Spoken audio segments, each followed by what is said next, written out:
नमस्कार दोस्तों। कहानी गोल्ड में आज सुनिए चंद्रकला त्रिपाठी जी की लिखी कहानी सामना। दोनों बहनें सहसा अवाक हो उठी थीं। यह बात बहुत अचानक हुई थी। हुई क्या, इसको ऊपर से बहरा जाना ही कहा जाएगा। जैसे कुछ टूट पड़े। दोनों ने पहले एक दूसरे को देखा था। इस नज़र में तकलीफ जैसा कुछ था। हुआ यह था कि माँ कुछ कहती हुई सहसा बिलख उठी थी।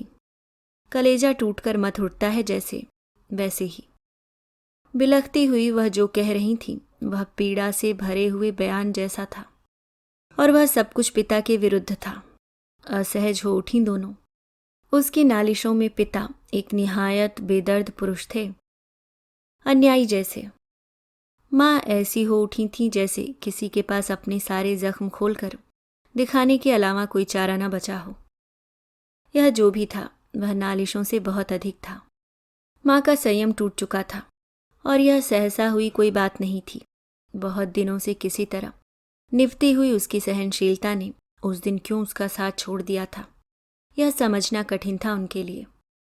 वे दोनों बहनें एक दूसरे की ओर देखने से बच रही थीं। उस समय बरामदे में माँ और उनके अलावा कोई नहीं था। कोई होता तो माँ को शायद बड़ी हिकारत से देखता और कहता, यह कोई वक्त है यह सब उघारने का। पिता थे अपने उस कक्ष की पतली सी खाट पर, जिसे सालों पहले उन्होंने अकेले सोने के लिए चुन लिया था। माँ का बयान अब धिक्कारों की तरफ मुड़ चुका था, और दोनों बहनें बेहद सांसत में होना महसूस कर उठी थीं। शायद वहाँ उस समय कोई बाहरी मौजूद होता, जैसे कि अक्सर ही हुआ करता है, तो वह इतना सब कहती ही नहीं। आज भी वह न जाने क्या होकर ऐसा कुछ कहने पर आ गई है कि अमला विमला नाम की उनकी ये दोनों बेटियां भारी असमंजस में आ गई हैं। बाल बच्चे वाली हैं दोनों। एक इस शहर में है और अक्सर ही आ जाया करती है। दूसरी बेटी आजकल दूर हैदराबाद में है, सालों बाद यहाँ आई है। अभी शाम तक दोनों चली भी जाएंगी। यहाँ ठहरना नहीं होता किसी का भी। यह गांव का जीवन है, सूना और ठहरा हुआ है यह। शहर की सुविधाएं तो जुट गई हैं यहाँ, मगर गति और चमक नहीं है।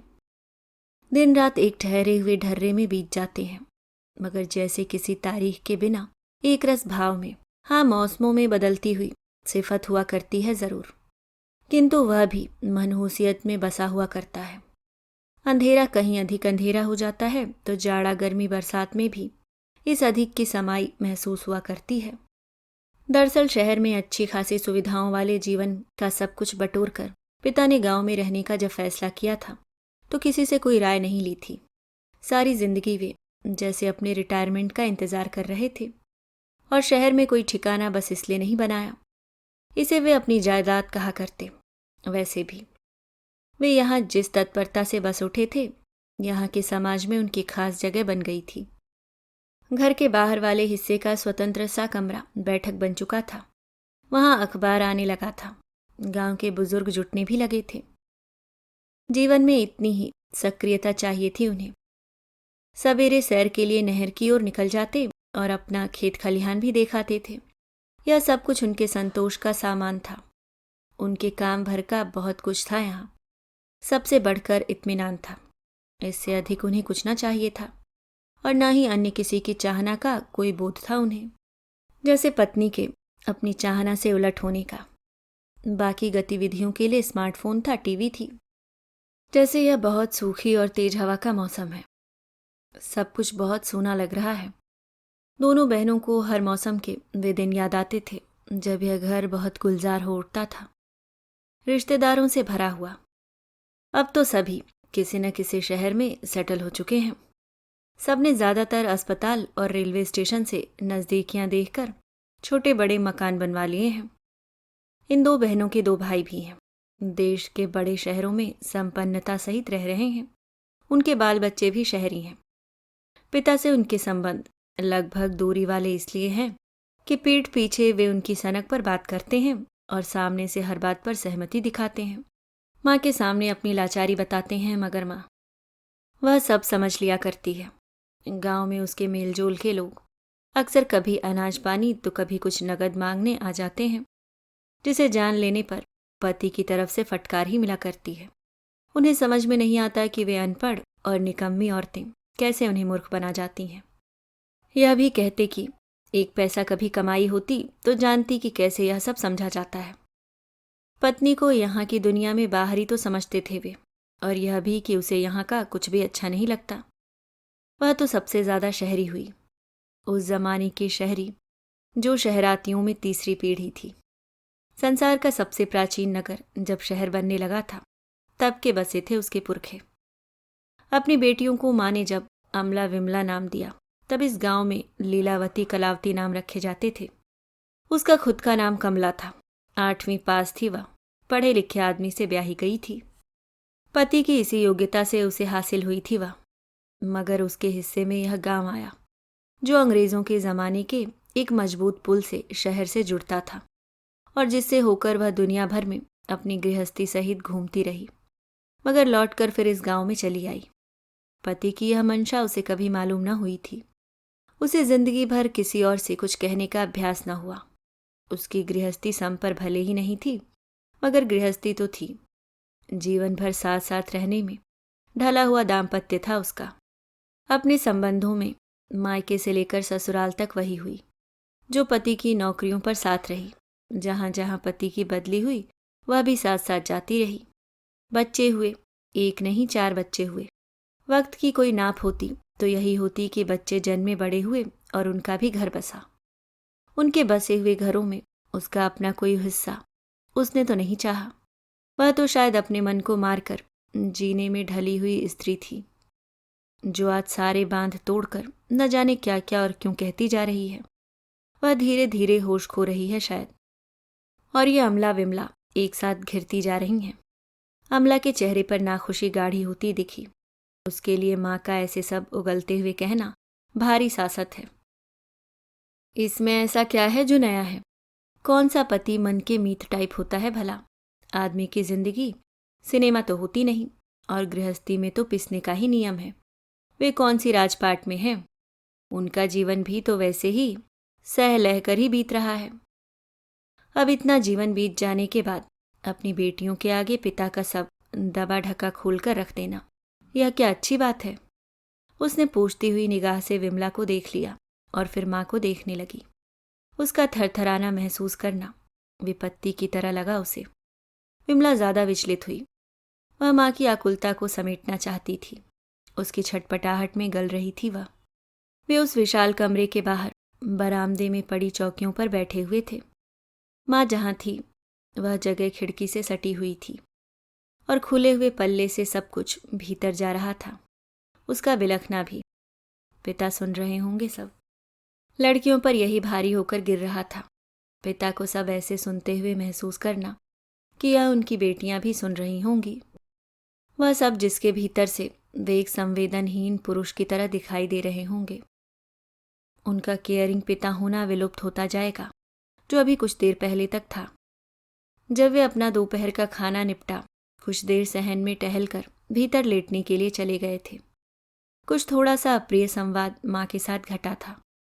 उसमें व्यंग था, उसके निशाने पर माँ थी। वह आम घटना थी जो हमेशा उसके साथ घटती थी, जिससे थोड़ा बुरा मानकर वह चुप हो जाती थी और जल्दी ही सहज हो जाती।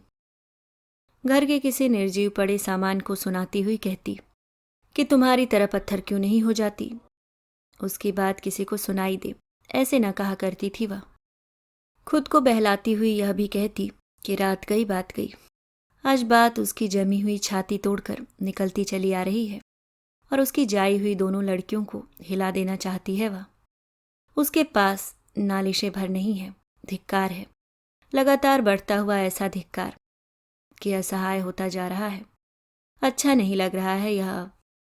कमरे में पिता के होने की कोई आहट नहीं सुनाई दे रही है, मगर अमला विमला इस एहसास से ढह सी गई हैं। यह उनका मायका है, यहाँ आते रहने की बात अब उनकी जिम्मेदारियों में शामिल है। ऐसे आती हैं कि दिन भर रहकर शाम को निकल जाएं और थोड़ी रात होते होते शहर में अमला के घर पहुंच जाएं। अमला यही है, गांव से 3 घंटे के रास्ते पर है और आने जाने के 6 घंटे कभी कभार निकाल लेती है वह। पिता के गांव में ऐसे रहने के फैसले को उन्होंने ठीक नहीं माना था, मगर पिता से भला कुछ कहना आसान था क्या? माँ, जो उनकी नौकरी पर अब तक बहुत सुख में रहती आईं। सबको तो यही लगता था अब इस गांव में आ पड़ी हैं। गांव में यह एक खुला हुआ सा विशाल घर है और जो बाहर है वह सिर्फ पिता का है। माँ के पास भीतर की रोज घूम घूम कर घेरती हुई दिनचर्या है, जिसमें कभी कभी बस अमला आ जाती है। बहुत दिनों बाद आज दोनों आई हैं। बाहर गांव है, अच्छा खासा बढ़ता बदलता हुआ गांव, जिसमें वह बहुत कम जाती है। उस बाहर से उसका आज तक मेल नहीं हुआ। बहुत कम जब कभी निकलती है तब भी जाने की जगहें बस दो चार है। अधिक से अधिक काली माई, सत्ती माई या किसी बाबा के मंदिर तक। किसी के घर जाना उन्हें नहीं रुचा। वह गांव वालों के रखरखाव से अलग रही हैं और इस घर की और इस धूर की मिट्टी में भी अपने सलीके में रहती हैं। उसका दिन गुजर ही जाता है, खाली होकर कुछ पढ़ती हैं। पिता आसपास हुए तो कुछ अपने मन का करते हैं। घर के पीछे खासी हरी भरी जगह है जहाँ सब्जियां उगाते, खरपतवार साफ करते वह खुश रहते हैं।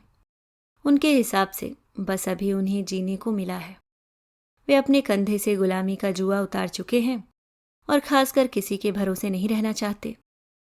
माँ के लिए यहाँ के जीवन का ठहरापन बहुत अधिक है। उसके दिल में गुलाम होने की और घुटते हुए रहने की बात भरती जा रही है। अमला विमला को सब कहने पर वे सहसा क्यों चली आई और इस जीवन से बेजारी में कहाँ क्या और कितना इकट्ठा हुआ, सब्र कैसे टूट गया। और बेटियों से न कहने लायक भी वह कहती गईं। यह सब अकस्मात तो था ही, बहुत भारी भी था, मगर उधर वह अपने को कहीं से भी समेटने के लिए तैयार नहीं थी। दोनों लोगों में बात से अधिक अब लड़ाई होती है। यहाँ रहने से सब कुछ से कट जाना, वह भी इस बुढ़ौती में, केवल खेत बाड़ी बचाने के लिए, जो सिर्फ तब तक है जब तक वे जीवित हैं, क्योंकि किसी को भी उसे संभालने के लिए गांव में न आना है और न रहना है। यह सब उन्हें सख्त नापसंद है। इस नापसंदगी को पकड़कर पिता की सारी बातें जो उन पर अत्याचार की तरह होती रही थीं, वह कहने लगी हैं। वे कहती हैं और रोती हैं।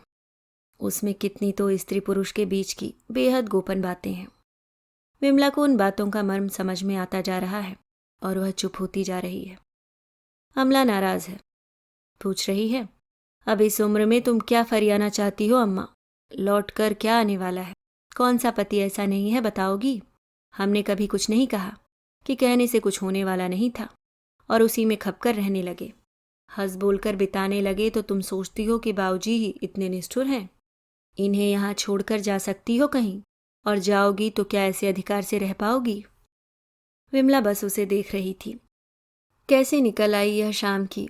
माँ बेटियां दो स्त्रियां हो उठी। भीतर है जो पुरुष, वह पता नहीं कितना पति या पिता बनकर यह सुन रहा होगा। अमला में हमेशा पिता के प्रति पक्षपात था। वह उन्हें सही क्यों समझती थी? शायद इसलिए कि पिता उन्हें गलत बताने को बड़ी बुद्धिमानी के साथ आजमाते थे। उनके लिए तब वे बहुत ज़्यादा और बेमतलब ही बोलने वाली हैं और उन्हें कोई काम नहीं है। इसके अलावा भी उसे माँ के स्वभाव का कुछ खलता था। वे एक प्रकार के उच्चता भाव को जताती रहती और पिता के रहन सहन में खोट बताने से बाज नहीं आती थी। उनके दाम्पत्य में यह एक कठिन बात थी जो जब तक महसूस हुई सामान्य झगड़े में ही रह गई और माँ ने भी कहकर और कोस कर गृहस्थी संभालने में कोताही कभी नहीं की। पिता ऐसे मौक़ों पर अतिरिक्त खामोश दिखाई देते, बेपरवाह भी। विमला को माँ तब बहुत निरीह लगती, जैसे कोई बेआसरा छटपटा रहा हो। उसे याद है कि अपनी समझ भर माँ को समझाती भी थी। माँ ने एक बार कहा था कि वह पढ़ लिख रही है, लायक बन रही है, तो बहुत समझकर ही शादी के लिए हाँ करे। विमला तब उन्हें देखती रह गई थी। वह हॉस्टल से घर आई थी। माँ को हर समय काम में लगा देखती तो सोचती, इतना खपकर काम करना तो उससे न हो पाएगा। माँ ने कहा कि यह तो उसके हाथ में है। उसने तभी हंसकर पूछा था कि तुम काम वालियों से क्या बात करती हो अम्मा? उस दिन बहुत रात हो गई थी और बर्तन धोने वाली सरोज रात के बर्तन धोते हुए माँ से न जाने क्या क्या कहती जा रही थी। वह ऊपर के कमरे में थी, जिसमें आंगन की ओर बड़ी सी खिड़की थी और उसे बात तो नहीं मगर आवाज़ पूरी सुनाई दे रही थी। माँ ने हंसकर कहा था कि एक काम वाली दूसरी काम वाली से बात कर रही थी, यही तो। वह अपनी मेहनत से चूर चूर हुई कभी रो भी पड़ती थी, मगर यह केवल उसी को पता हुआ। उसी से माँ ने बताया कि उनके पिता ने जब पिता को उनके लिए चुना था तब बताया था कि लड़के को उन्होंने कुएं से पानी भरते पहली बार देखा था। वे थोड़े असमंजस में थे, मगर फिर सोच लिया था कि वह तो नौकरी में रहेगा और उनकी बेटी भी साथ रहेगी। गांव में भला क्यों रहेगी वह? गांव में भला क्यों रहेगी वह? माँ से पूछा था उसने कि गांव अगर ससुराल न होती तो क्या उसे पसंद न होती फिर भी? माँ ने कहा कि वह नहीं समझेगी। अभी अभी जो बहुत टूटकर उसने कह दिया है, दोनों बड़ी लज्जा से भर गई हैं, मगर बहुत कातर हो उठी हैं। धीरे धीरे यह इतनी गहरी बात होती गई है कि अमला भी। उसे इतनी यातना पहली बार समझ में आ रही है। माँ तब सिर्फ 17 साल की थी, अपने मायके में थी और गोद में उसकी पहली संतान थी। अचानक उस बच्चे का मुंह उसके स्तन से हट गया था। उसने सोचा था कि उसका पेट भर गया है। उसका निश्चल पड़ जाना उसे समझ में नहीं आया था और वह बच्चा मर चुका था। पिता ने माँ से बात करना बंद ही नहीं किया, बल्कि कहा कि तुमने मेरे बच्चे को मार डाला। माँ विक्षिप्त हो चुकी थी। बहुत दिनों तक वहीं थी, अपने मायके में, और बहुत बाद में सब कुछ ठीक हुआ था, मगर यह सदमा उसके भीतर बंद हो गया था। आज वह यह सब खोल कर बैठी हैं, जिसे उसने इन लोगों को कभी नहीं बताया। वह पूछती जा रही थी कि कोई माँ अपने बच्चे को मार सकती है क्या? वह तो तब इतनी नासमझ थी कि उसे उसके मर जाने का भी पता नहीं था। पिता अब अचानक बाहर आ गए थे और किसी तरफ देखे बिना पीछे वाले बगीचे में चले गए। दोनों बहनें स्तब्ध थीं। अमला का तो मुंह सूख आया था और विमला रोने लगी थी। उसका मन हुआ माँ को अपने कलेजे से लगा ले और उसका छटपटाना सब बांट ले। धूप आंगन से जा चुकी थी। बहनें आज रात रुकने वाली थीं। वे माँ के दुखों से इतना आमने सामने पहली बार मिली थीं और बहुत विचलित थीं। माँ के दुखों में पिता अपराधी की तरह दिख रहे थे। विमला का कलेजा जैसे टूटने लगा। उसे जो चुप्पी लगी वह लगी ही रही। माँ यह देखने के लिए उनके पास आई कि वे ठीक से सोई तो हैं। अमला उठ बैठी, माँ से पूछने लगी, सोई नहीं तुम अम्मा? सोना ही है। आज ऐसे तुम लोगों से पता नहीं क्यों इतना सब बलबला कर कहने लगी। मन भारी हो गया है। कितने दिनों पर आई हो तुम दोनों, और मैं अपना न जाने क्या क्या ले बैठी। विमला ने माँ का अफसोस सुना। उसका मन हुआ कि माँ को अपनी गोद में समेट ले, मगर चुप पड़ी रही। सोचती रही कि कितना अजीब होता है किसी स्त्री को उसके नंगे दुखों में देख लेना। उसने अपना कलेजा भींच लिया। उसमें आज बहुत दर्द उतर आया था। अभी आप सुन रहे थे चंद्रकला त्रिपाठी जी की लिखी कहानी सामना।